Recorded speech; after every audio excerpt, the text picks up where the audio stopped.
हाजीपुर को लेकर चिराग पासवान ने अपना पत्ता खोल दिया है और इससे चाचा पशुपति कुमार पारस का जो तनाव है वो बढ़ सकता है। देखिए, हाजीपुर को लेकर कई दिनों से ये चर्चा चल रहा है, ये विवाद चल रहा है दरअसल कि आखिरकार वहाँ से लोजपा रामविलास यानी चिराग पासवान की जो पार्टी है, जो बार बार दावा कर रही है, वो कौन सा प्रत्याशी होगा जो हाजीपुर से चुनाव लड़ेगा। अब चिराग पासवान ने जब इस शुरुआत की थी, यानी 5 जुलाई जब रामविलास पासवान की जयंती मनाई जा रही थी, तो उस दिन उन्होंने हाजीपुर से यानी चिराग पासवान ने हाजीपुर से ये ऐलान कर दिया था कि हाजीपुर की जो धरती है वह हमारे माँ समान है और यहाँ से हमारी पार्टी चुनाव लड़ेगी। उसके बाद ये कयास तेज हो गया कि हाजीपुर से चिराग पासवान ही चुनाव लड़ेंगे, लेकिन बाद में चिराग ये ऐलान कर देते हैं कि वो जमुई, जो कि उनका संसदीय क्षेत्र है, जहाँ पे वो दूसरी बार जीते 2019 में, वहीं से वो चुनाव लड़ेंगे। उन्होंने ये बयान दिया कि जमुई मैं जवानी में जमुई आया, यहाँ पर सांसद बना और बुढ़ापे तक इसका सेवा करना चाहता हूँ।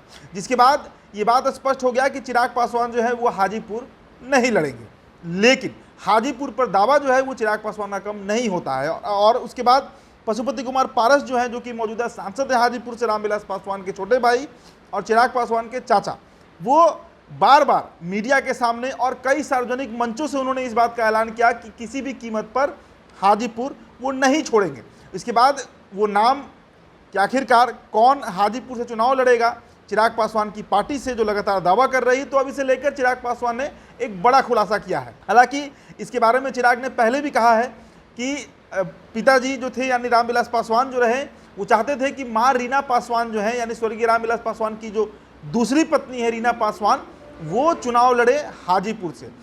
और इसे लेकर अब चिराग पासवान मुखरता से इस बात को कह रहे हैं कि 2024 का जो लोकसभा चुनाव होगा उसमें हाजीपुर सीट से लोजपा रामविलास यानी उनकी पार्टी की तरफ से उनकी जो मां है यानी रीना पासवान वो चुनाव लड़ सकती हैं। देखिए, 8 अक्टूबर 2020 को जब रामविलास पासवान का निधन होता है, उसके बाद उनकी पार्टी टूट जाती है। लोजपा तब रहती है, वो टूटकर 2 हिस्सों में बढ़ जाती है। एक राष्ट्रीय लोक जनशक्ति पार्टी बनती है, जिसके राष्ट्रीय अध्यक्ष खुद पशुपति कुमार पारस बनते हैं, जो केंद्र में मंत्री भी हैं, और स्वर्गीय रामविलास पासवान के जो पुत्र हैं यानी चिराग पासवान, उनकी पार्टी बनती है लोजपा रामविलास। 5 सांसद राष्ट्रीय लोक जनशक्ति पार्टी में चले जाते हैं और इकलौते सांसद चिराग पासवान बचते हैं लोजपा रामविलास में।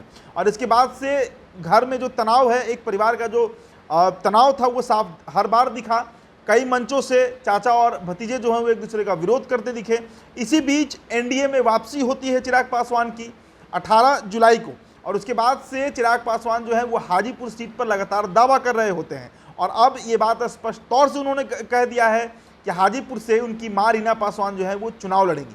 और इसे लेकर अब माना जा रहा है कि पेच फंस सकता है कि आखिरकार एनडीए गठबंधन में वो सीट जाता किसको है। इस बीच एक और खबर आई कि अगर लोजपा रामविलास यानी चिराग पासवान की पार्टी हाजीपुर से चुनाव लड़ती है तो फिर पशुपति कुमार पारस जो है वो दूसरा खेमा ज्वाइन कर सकते हैं, यानी महागठबंधन से भी पशुपति कुमार पारस की बातचीत जो है वो चल रही है, क्योंकि वो उनका संसदीय क्षेत्र है और वो नहीं चाहेंगे कि उनका सीट किसी को, मतलब किसी दूसरे को जाए।